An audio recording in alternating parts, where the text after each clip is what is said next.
Welcome to the study of social science. We are discussing the first chapter of Civics Power Sharing for class 10th. This is the second part of this chapter and our topic is Majoritarianism in Sri Lanka. Under this topic we will answer what is Majoritarianism, what were the majoritarian measures taken in Sri Lanka to establish Sinhala supremacy, why did Sri Lankan Tamils feel alienated, what were the demands of the Tamils in Sri Lanka. Let's start. Majoritarianism is a belief that the majority community should be able to rule a country in whichever way it wants, but disregarding the wishes and needs of the minority. According to this philosophy, the major community has the right to make the rules for all the members of society. In this method, the majority community governed the country by ignoring the minor communities. The minorities' views are not taken into account, even their basic rights are denied. Minor communities are not able to raise their voice against any injustice. If you remember, in last video lecture, I explained the ethnic composition of Sri Lanka. In Sri Lanka, Sinhalese are 74% of total population, Tamil are 18% of total population, and Christians are 7%. Sinhala speakers are majority, and Tamil and Christians are in the minority in Sri Lanka. And about religion, belief, most of Sinhalese are Buddhist, most of Tamils are Hindu and Muslim, and Christians are both Tamil and Buddhist. Let's see what happened after the independence of Sri Lanka. Sri Lanka gained independence in 1948. After independence, a democratic government was formed in Sri Lanka. But the government did not follow the principle of democracy. We considered that democracy is a rule by majority opinion. But the majority always needs to work with the minorities. The rule by majority should not become the rule by the major community in country.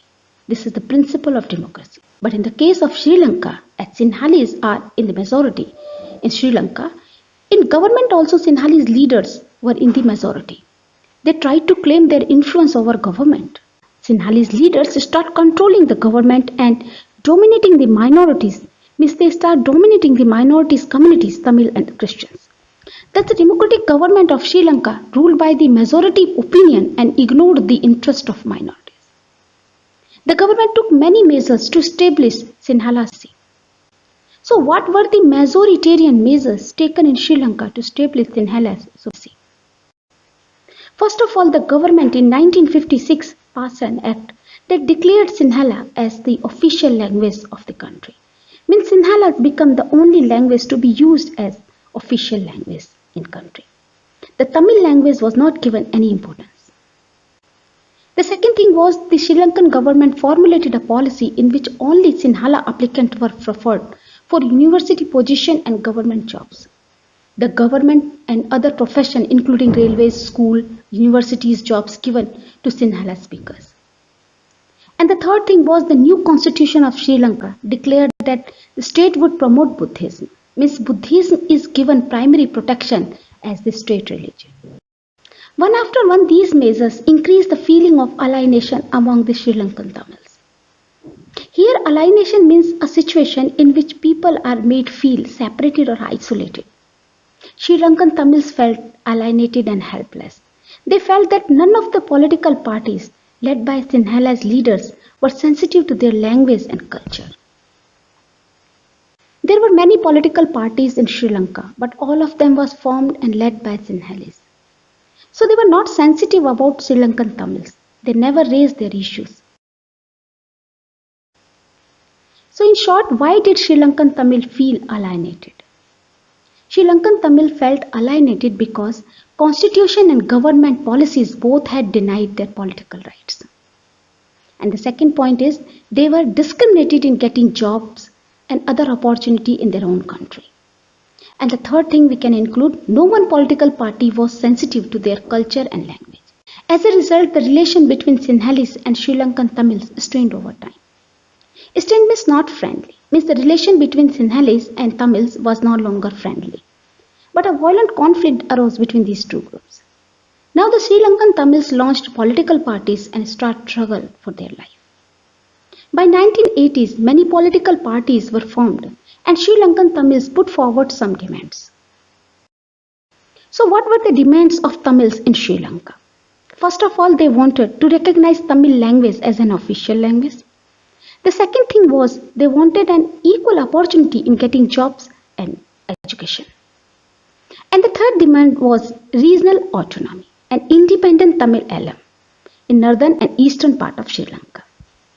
Autonomy means here the right to govern or control. As the picture here shows, most of Sri Lankan Tamils live in the north and the east of the island. So they wanted to form an independent state in the northern and eastern part of Sri Lanka. This struggle between these two communities got violent and soon turned into the civil war in the country. As a result, thousands of people of both sides have been killed. Many people forced to leave the country. Many lost their livelihood, so they become jobless and homeless. All we can say here, democracy in Sri Lanka has failed to accommodate social diversity. But still this situation could be avoided by power sharing between these two communities. Now the time for multiple choice question. Our first question is, in which year did Sri Lanka gain independence? And the options are 1947, 1948, 1949, 1950. And the right answer is 1948. And next question is, which language was declared as the only official language of Sri Lanka by an act passed in 1956? And the options are Tamil, Sinhala, Hindi, English. And the right answer is Sinhala.